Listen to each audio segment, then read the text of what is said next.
Hello everybody, welcome back. For those of you that have taken part before, I'm Adam, this is Greg, and we are Blue Collar and Scholar Whiskey Pair, and we also run the Blue Collar and Scholar Whiskey Club. You're joining us on our YouTube channel, which is Blue Collar's Whiskey Taste Buds, and we're about to start the first day of the 12 Drams of Christmas. So we have a lot of new people that took part this year. And I'd like to say welcome to the new people. And if you like what we do all kinds of other events throughout the year, or we try to anyway. And we'd love to have you guys join us for that stuff as well. Especially if you live locally. So we're here in those of you far away. Well, I'm sorry. We're located here in Powell River, and on Clahaman lands, and we'd like to acknowledge that as well. And I'm going to talk a little bit about what 12 Drams is for the newbies. And for those of you that have made this part of their Christmas traditions, we'd like to thank you guys in advance for that as well. Because it's a lot of fun, and we hope you guys enjoy it as well. I've picked out some pretty amazing whiskeys I think you guys will quite enjoy. Yes, he has. I'm impressed. Yeah, it's always the funnest part is picking the whiskeys and buying them with other people's money. Anyway, can we cut on that one? So the 12 Drams is exactly what it is. It's like an advent calendar. The fun part about it is though, you get your kits. None of them have any labels on them. You don't know, just numbers. So days 1 through 12. Today is December 13th, and we're gonna go right up till Christmas Eve. I think one of the first years we did it, we went right up till Christmas Day. But then we found that Christmas Day is for family, and nobody wants, in the middle of Christmas dinner to be staring at a YouTube channel. So no, I got lost in turkey. So we decided to bump it back a day and finish on Christmas Eve, which I find is perfect. So so that's what it is. And you'll tune in. We'll send out an email or a notification and a link to the day's YouTube video. And you can watch us, and we'll try to keep it pretty short. We don't want the videos to drag on too much, but we'll talk a little bit about each whiskey and have a little fun. Okay, sounds good. So today's day is day 1, December 13th. And so go to your tree if you have your whiskeys in your little baggies that we sent you hanging on your tree like ornaments. You can find day 1 or however you guys store them. A lot of you guys also like to save them up and then do a couple whiskeys in a row, and that's totally up to you as well. So, but just know that we will be revealing every day. So if you don't want to know what whiskey they are until you drink it, and just be careful when you open up your emails. We also have a tree, as you can see back here.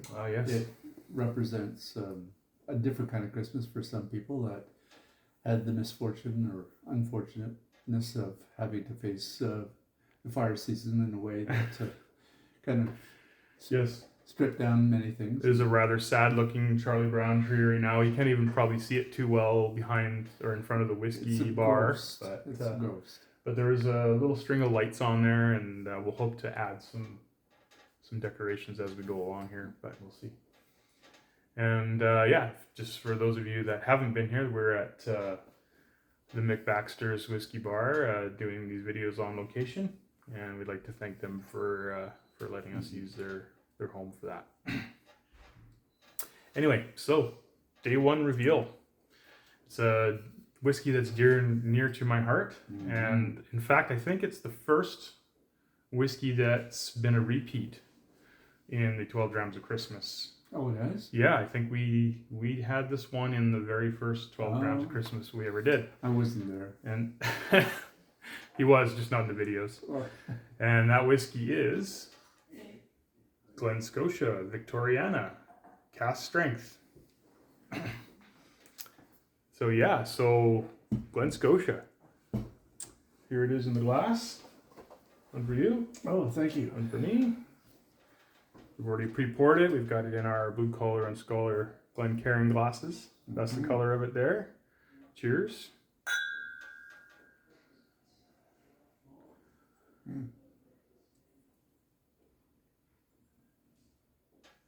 got quite the nose. Mm-hmm. It almost makes my nose want to jolt back. For a cask strength whiskey, Yeah. so this is 54.2% ABV.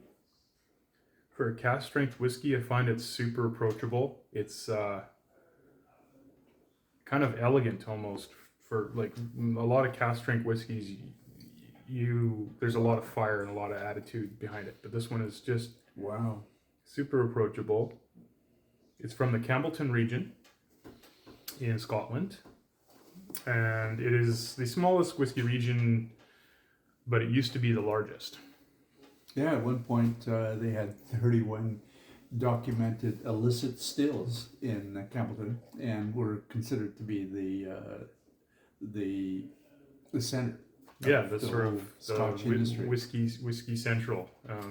And then due to a number of different reasons, a lot of them ended up closing. There was some quality issues, and they kind of got a bit of a bad rap.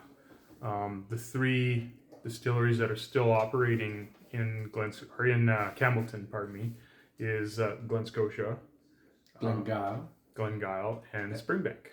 And Springbank, for those of you that have had it, is a cult favorite and extremely hard to find here in Canada, because when it does come here, it sells out right away. It's a fantastic distillery, and they make amazing whiskeys. Actually, all the Campbellton whiskeys that I've had are quite nice, from Glengyle, which is Kilcairn, and then Glen Scotia as well. Of the Glen Scotias that I've tried, I'm enjoying this one even more. Yeah, this is quite nice. And they release a Victoriana once a year, I believe, and so the last time we would have had it would have been probably 7 years ago, so maybe 6 or 7 years ago. I thought it was last week. Well, sorry. No, 6 back or 7 years ago. back in right, November. right. Sorry, back in November, we did Yeah. have a Glen Scotia at a Bring a Bottle event we had here right at the McBaxter's Whiskey Saloon. We didn't tell And that was an older expression of the Glen Scotia Victoriana. Yeah. I'm not sure which year. I don't know if they put a vintage on there, but this one is probably the most latest one. And I picked this one up at the Strathcona liquor store in Victoria. So to the Strath. To the Strath. Mm-hmm. What are you picking up? I'm getting it's a real kind of fruity whiskey, in my opinion. There's sort of berries and dark fruit. I'm getting a bit of and orchard fruit too. Yeah, on the finish. Black, a little bit of licorice. Okay. But it's sweet, so I don't know if I'd call it any particular color, but certainly it's got an amazing taste. I'm also getting some dark chocolate notes in there as well, which are really nice. And there's peat in there too. A little bit of peat in there. Now, is this peat from from the Campbellton Kintyre Peninsula, or is it from other parts of the mainland or island? I'm not sure where they get their peat from, to be honest. I think I forgot. I did know at one point. Yeah. But,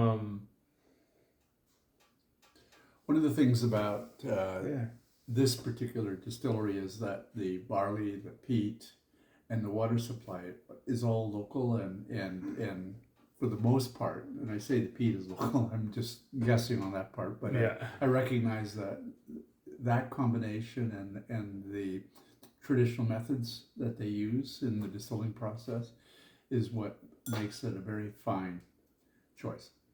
I've also read that for this Victoriana whiskey, they use very heavily charred casks as well. And so what that means, you call it a number 4 char, which is like an alligator char.